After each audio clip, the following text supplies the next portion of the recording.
Perancangan model percepatan implementasi sertifikasi halal berbasis karakteristik pendamping dan penerimaan aplikasi si halal.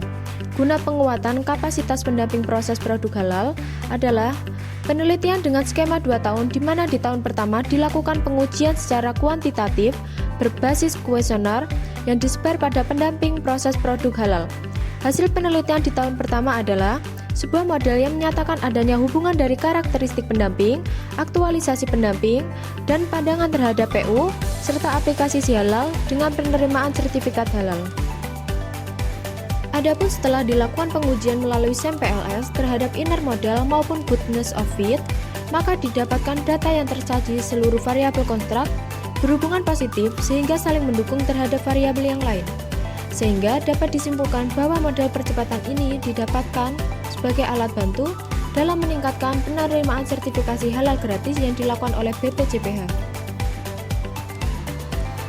Halal Center UM Surabaya didirikan pada tahun 2022 untuk merespon meningkatnya kebutuhan sertifikasi halal di Indonesia. Mereka telah mendampingi 288 pelaku usaha dan menghasilkan 190 sertifikat halal.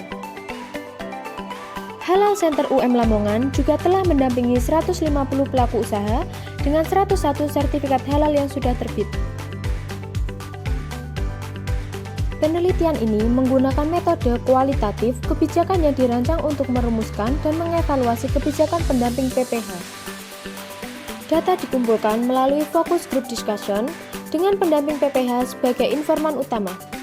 Pendamping dipilih berdasarkan kriteria tertentu, seperti pernah mengikuti training of trainer sebagai pendamping PPH. Wawancara semi terstruktur digunakan dengan pernyataan yang mengarah pada proses pendampingan PPH dalam pengurusan sertifikasi halal. Pelaku usaha sering kurang antusias dalam mengurus sertifikasi halal. Mereka menganggap sertifikasi halal tidak mendesak dan khawatir jika harus membayar pajak. Aplikasi si halal dinilai rumit oleh pelaku usaha. Banyak pendamping yang harus membuat akun, mengisi formulir, dan menyelesaikan verifikasi atas nama pelaku usaha.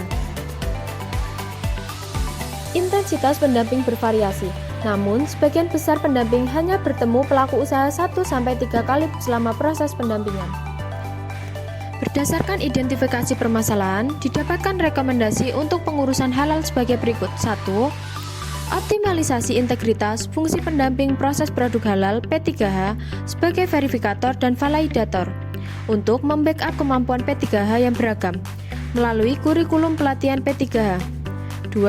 Perlu ada kebijakan mengikat pada pelaku usaha atau usaha mikro kecil untuk melakukan sertifikasi halal yang bisa dilaksanakan di tingkat hilir maupun hulu.